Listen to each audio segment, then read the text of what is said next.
Hello, this is Dr. Christian Lehman, and this is reading the Victorian novel, the ninth installment of Charles Dickens's David Copperfield. And we have quite a bit here in chapters 25, 26, and 27. The topics that I'm going to go over will be the chapter titles. I'm going to talk a little bit about Dickensian coincidence, class and satire, the restraint of violence in the form of repetition, some triangulations, things will get a little bit geometric, then biblical allusion and or maybe Frankenstein allusion. Then I'll talk about the language of slave and captive alongside Dora's dog, a little bit on Victorian veterinarian science before ending with the illustrations. So as a reminder, chapter 25, Good and Bad Angels, is Agnes coming to David Copperfield, and Agnes is the good angel, and she will say that Steerforth is a bad angel. 26, David falls in love with Dora, calls it captivity. And then chapter 27, we spend a little bit of time with our old friend, Tommy Traddles. So Dickens has used the word coincidence twice before this installment. And here is an example early on when Davy and Emily are children. So Emily has told David that she's also never seen her own father. And David responds, "Here was a coincidence." I immediately went into an explanation of how I had never seen my own father and how my mother and I had always lived by ourselves in the happiest state imaginable and lived so then and always meant to live so, and how my father's grave was in the churchyard near our house and shaded by a tree beneath the boughs of which I had walked and heard the birds sing many a pleasant morning. But there were some differences between Emily's orphanhood and mine. It appeared she had lost her mother before her father, and where her father's grave was, no one knew, except that it was somewhere in the depths of the sea. So what I want to emphasize here is this first idea of coincidence coincides with young Copperfield using it to make a connection, right? So he's like, oh, there's a coincidence. I'm like somebody else. But then he backtracks. It's not actually a coincidence. So he's kind of working through trying to define his life in new, almost narrative terms. Then we also saw this line here later on in chapter 5. I could not disguise from myself or from the waiter that this was an uncomfortable coincidence, and inquired how it was done. His answer was not cheering to my spirits, for it consisted of two dismal words with whopping.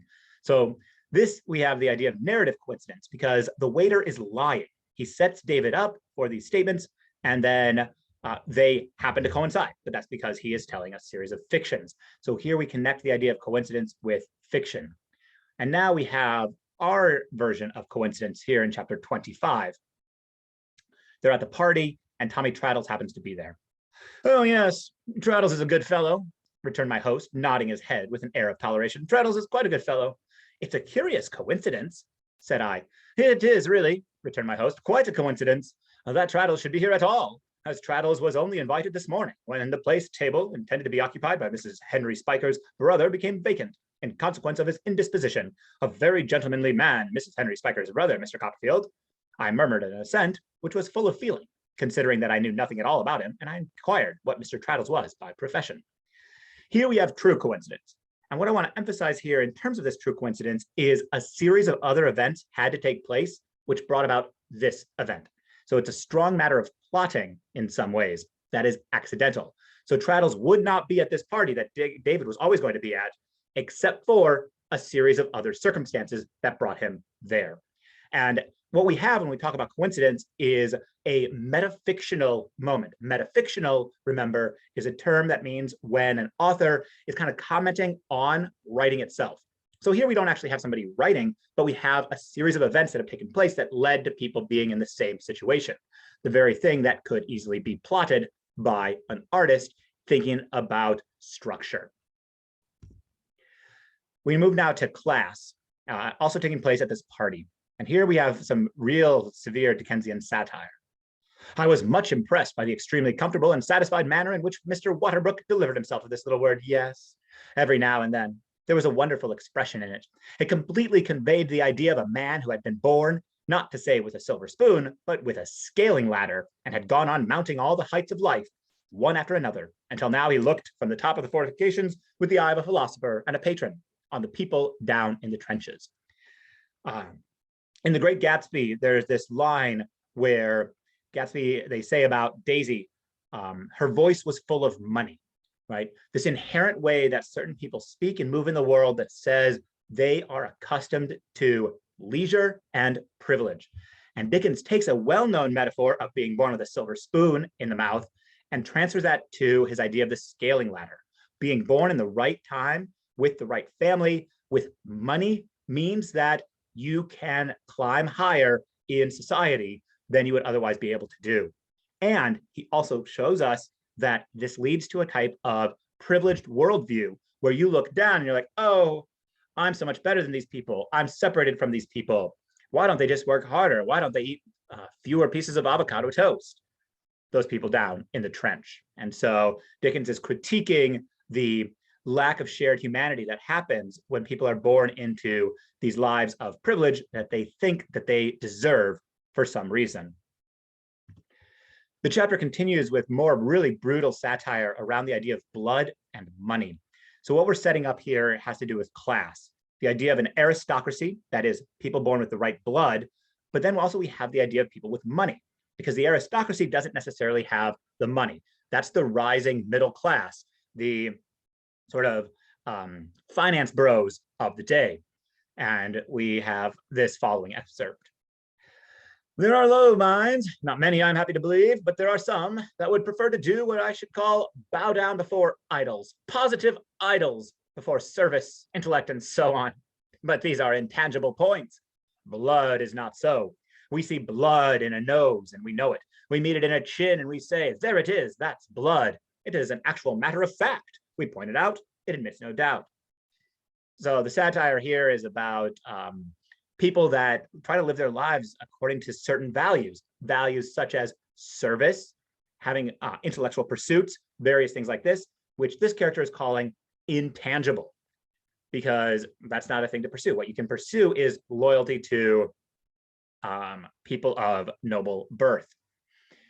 When, of course, you know, the kind of people that you should be looking to are those that do service, that do intellectual pursuits. This follows. Oh, you know, deuce take it, said this gentleman, looking round the board with an imbecile smile. We can't forego blood, you know. We must have blood, you know. Some young fellows, you know, may be a little behind their station, perhaps in points of education and behavior, and may go a little wrong, you know, and get themselves and other people into a variety of fixes and all that. But deuce take it, it's delightful to reflect that they've got blood in them. Myself, I'd rather at any time be knocked down by a man who has got blood in him than I'd be picked up by a man who hadn't. So what we have here is something that we still have in today's society. Certain people get off the hook because of their connections, right? You can think about any number of recent cases where certain white males that are in college have the idea of boys will be boys around them. So they don't stand out for intellect. They don't stand out for behaving well. They're often behind a lot of people and they get in a lot of trouble, but society is structured in a way to forgive them. So here, Dickens is really strongly critiquing systemic privilege. Right? We talk a lot about systemic racism, but this is a form of systemic privilege.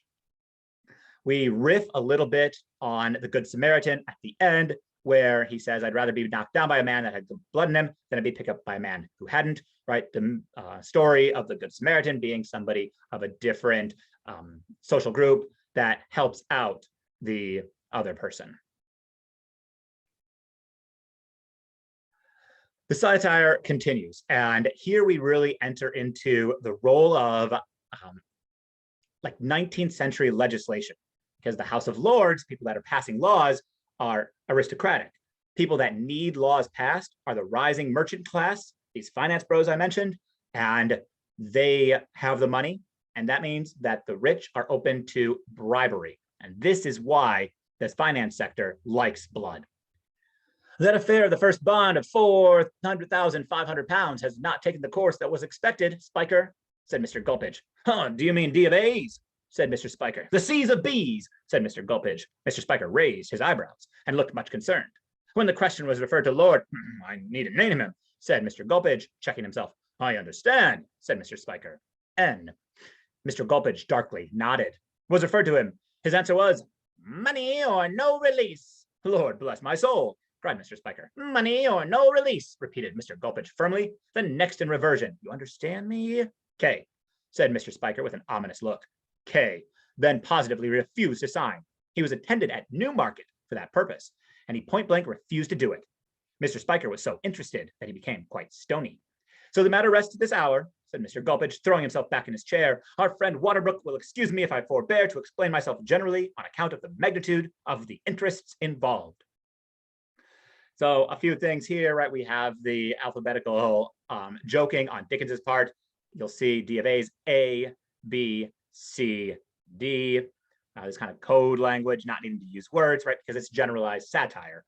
And then where it says money or no release, that's the bribe. So pay us and we'll make this thing happen. This bond of an extremely large amount of money, £4,500.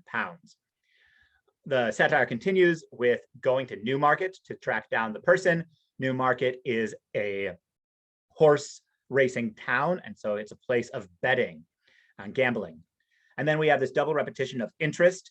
And interest is a word, right, that's polyvalent. It has more than one level of meaning because you have financial interest that accrues on capital, but then also you have like investment of a time and attention. So we're playing around with these concepts.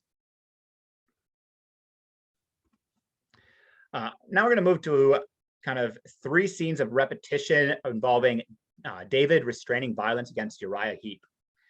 While Uriah writhed with such obtrusive satisfaction and self-abasement that I could gladly have pitched him over the banister. Then I could have thrown my bootjack at him. It lay ready on the rug for having entrapped me into the disclosure of anything concerning Agnes, however immaterial, but I only drank my coffee. And then I believe I had a delirious idea of seizing the red-hot poker out of the fire and running him through with it. So what we see here are these like fantasies of violence against Uriah that are never actually manifested. So we bring up this idea of force and attraction that will culminate in a few slides. All right, you're now looking at triangles that might seem very confusing. What I want to talk about here is the idea of triangulation, partly with triangulation of desire, but also just how our characters kind of connected. So you'll remember Steerforth said to David when they first met, "Oh, do you have a sister? I bet she's really pretty. I wish you had a sister." So this idea of pursuing that, we then invent this feminized name once Steerforth and David are together again, Daisy. When they go to Yarmouth, David keeps saying, "Emily is my sister." Steerforth, of course, is interested in Emily. Another triangle we have is formed with Agnes at the peak, and this is around David and Uriah. Uriah, who in this section admits his love of Agnes, and David, who says, "Oh, Agnes is my sister," but here we triangulate David and Uriah, because Uriah is thinking, I can get to David through Agnes. And this is the last triangle that we have. And here, this is a little bit confusing, but it's necessary to remember Agnes's instructions, because Agnes has said, "I am certain that what I say is right. I'm quite sure it is. I feel as if it were someone else speaking to you and not I, when I caution you that you have made a dangerous friend." So Agnes says to David, do not go towards Steerforth. David wants to go towards Steerforth. But she says about Uriah, "We are not likely to remain alone much longer," said Agnes. "And while I have an opportunity, and let me earnestly entreat you, Trotwood, to be friendly to Uriah. Don't repel him. Don't resent, as I think you have a general disposition to do, what may be uncongenial to you in him. He may not deserve it, for we know no certain ill of him. In any case, think of first of Papa and me." So here, David is not drawn to Uriah, but is told to treat him well. So we have these conflicting tensions that happen, where we have David torn now between these two things. And what it does is it creates a parallel between Uriah and Steerforth. So those 3 men then get triangulated in terms of David's attraction, repulsion of them.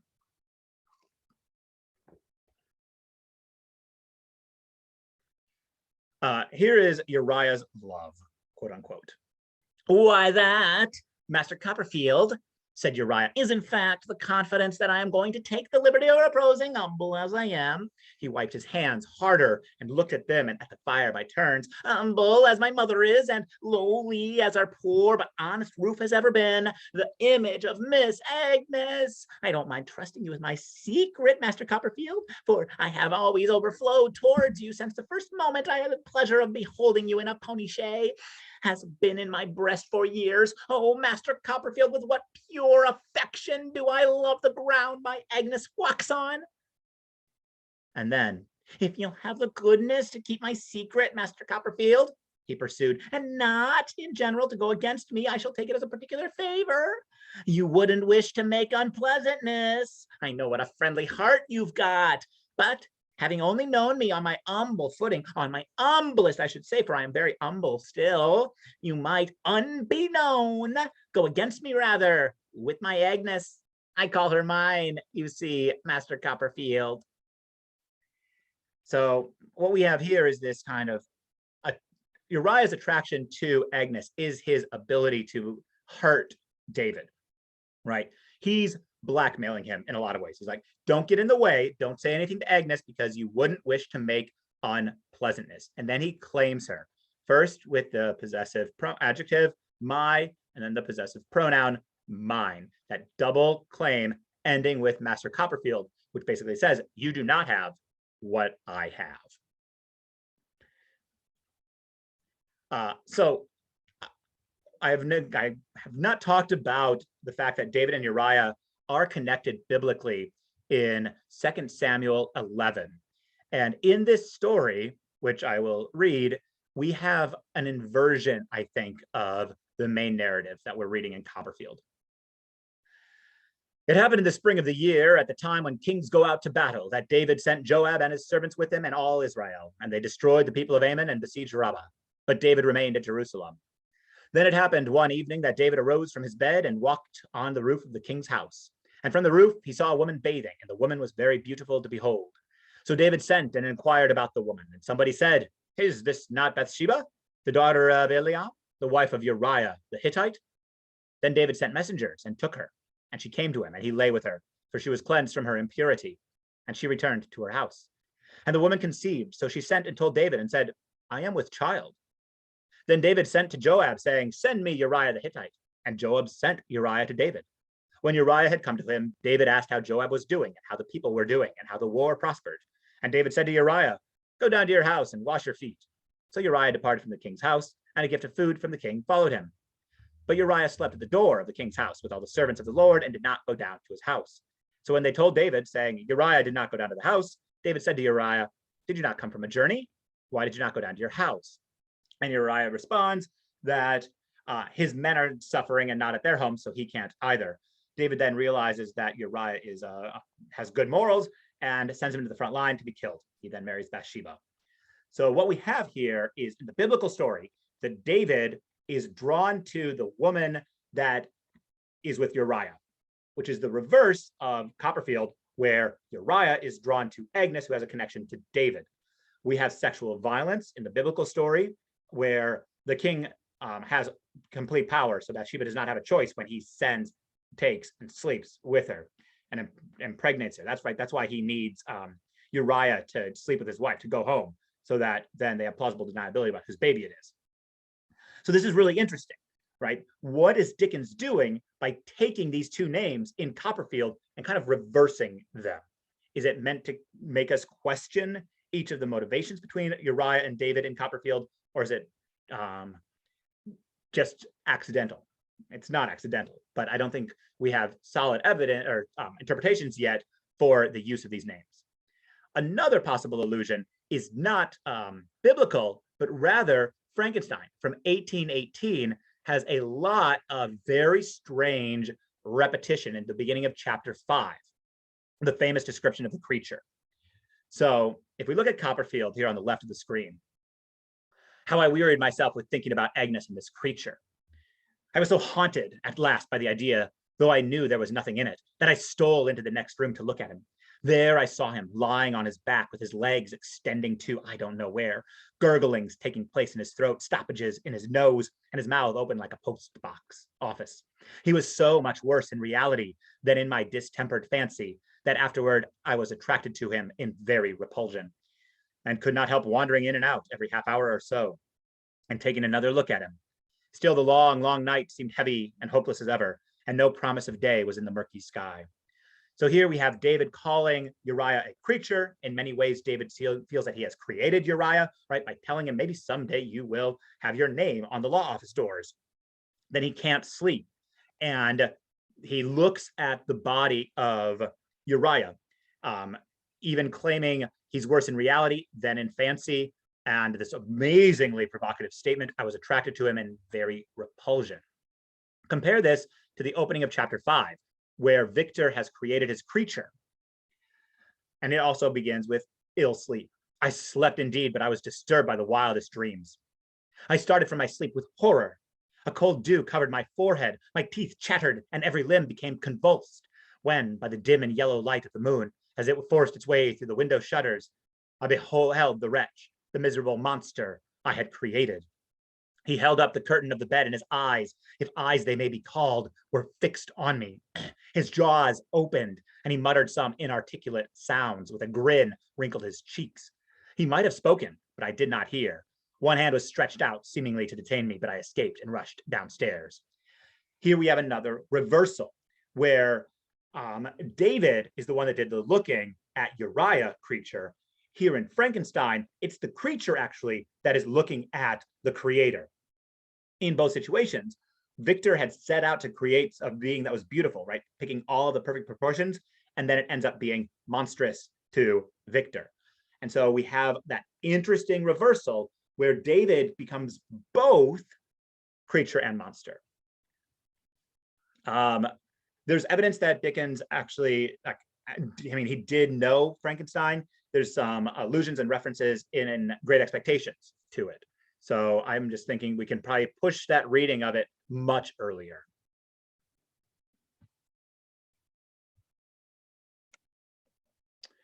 We're moving now to the next chapter and some of the problematic language around love, namely a lot of language of slavery that happens.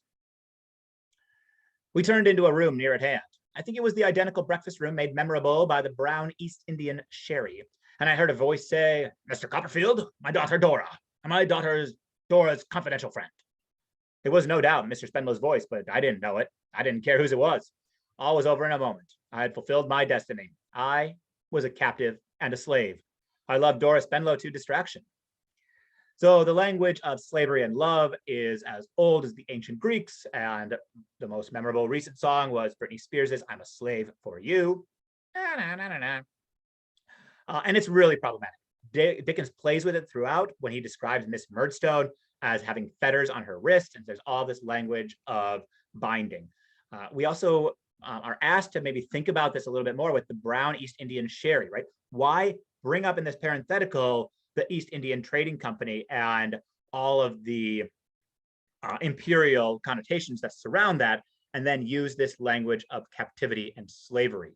It's problematic. It's flippant in certain ways.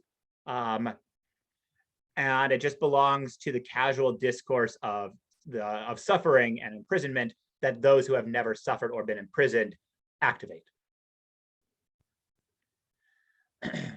Dora's dog has a very problematic name. On my way through the hall, I encountered her little dog, who was called Jip, short for Gypsy. I approached him tenderly, for I loved even him. But he showed his whole set of teeth, got under a chair, expressly to snarl, and wouldn't hear of the least familiarity.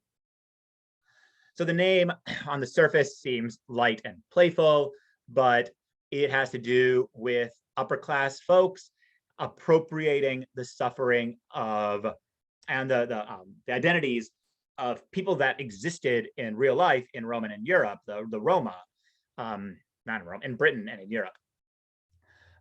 There's a rich, problematic history of representing these people in British literature. So you have a famous scene in Jane Austen's Emma.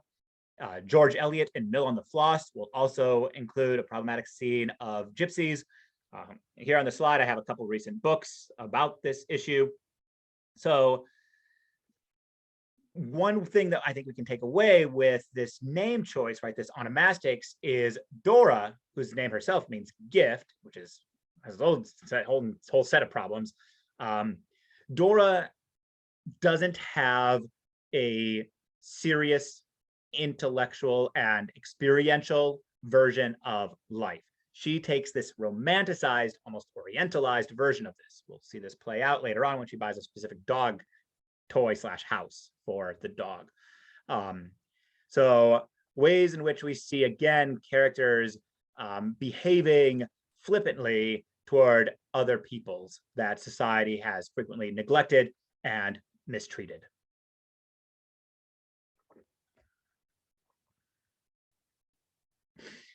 Where Tommy Traddles lives is near the Victorian Veterinary College, a college that was set up in 1804.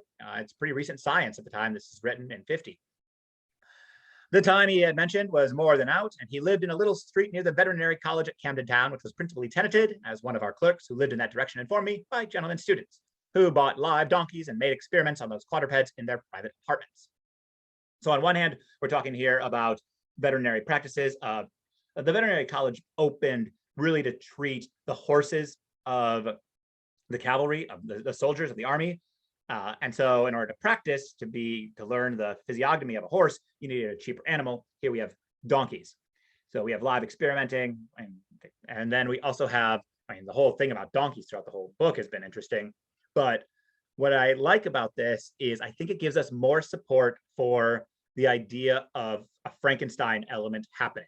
Right, because in order to get his body parts for things, Victor also has to engage in some problematic medical experiments and acquisitions. I forgot, I didn't say this one in the slide, but there's an interesting thing that happens with Dora's speech patterns and with Rosa Dartle's. Both of them add questions. And what I'm interested in here is the kind of malicious, wise questioning versus maybe the naive one, and wondering if we can put a little bit of pressure on Dora's innate stupidity. And maybe she's not, we'll have to see how it plays out. So this is from chapter 26. Dora: "It's so stupid at home," she replied, "and Miss Murdstone is so absurd. She talks such nonsense about it being necessary for the day to be aired before I come out. Aired?" She laughed here in the most melodious manner. "On a Sunday morning, when I don't practice, I must do something. So I told Papa last night I must come out. Besides, it's the brightest time of the whole day, don't you think so?" I hazarded a bold flight and said, not without stammering, that it was very bright to me then, though it had been very dark to me a minute before. "Do you mean a compliment?" said Dora, "or that the weather has really changed?" Right, so this, do you mean a compliment or that the weather has really changed? Is Dora trying to put David on uncertain footing as a mode of flirtation, or does she really not know? Compare this to Rosa, who very much knows the effects of her questions. That sort of people, are they really animals and clods and beings of another order? I want to know so much. Of course, Rosa does know, and she's trying to put Steerforth on edge because of his class assumptions. So just something to keep in mind between these two characters, the gift and the stab. Traddles' job is working on an encyclopedia, and to the list of other microcosms of empire that we've already encountered, museums, dictionaries, and zoos, we can add the encyclopedia. This is Traddles speaking. "I was fortunate enough, too, to become acquainted with a person in the publishing way who was getting up an encyclopedia. He set me to work, and indeed," glancing at the table, "I am at work for him at this minute. I'm not a bad compiler, Copperfield," said Traddles, preserving the same air of cheerful confidence in all he said. "But I have no invention at all, not a particle. I suppose there never was a young man with less originality than I have." So here what we see is the functioning of the British Empire being one of compilation and cheerful participation without much thought, right? No invention. So Traddles represents a certain type of British person that lives in the empire, does imperial work, right? Encyclopedias are imperialistic projects because it says, here's everything we know from our center about these peripheries, about all these knowledges. We claim to put it all into a book of short snippets. So not criticism and not invention. And so Traddles is just kind of cheerful going along with it, is part of this imperializing knowledge production. And he is just kind of a witless factotum to it, willing. Let's finally end by looking at the illustrations. So here we have Uriah at the dinner party. Uriah is in the shadows. We see Agnes looking very white, very pure, sitting down. David bows toward her. Traddles stands upright. And Uriah's eye contact is on Agnes. This scene kind of reminds me of Martha, where we saw David in the shadows, and there Martha was off of the chair. So I'm just kind of like putting those up there for comparison about using that visual language. You can also think about how Agnes's hair is completely upright, the book is in her lap, versus Martha, who has dropped her handbag and hat, and her hair is kind of tumbling down onto the chair. The other illustration that is important is I fall into captivity. Here we have really astonishing eye contact happening. Miss Murdstone looking down at David, David looking at Dora, Mr. Spenlow looking at David, and Dora's mom looking kind of down at everything. We have this hidden kind of emblems, metaphors of captivity in the still life here, right? So this is a glass jar that has stuffed birds modeled on branches in it, right? So David has used the language of him being captive, but also we have kind of Dora in the middle of all these men and Murdstone on one side. So is perhaps Dora the bird that has been stuffed just for presentation. And so that brings us to a close on the 9th installment.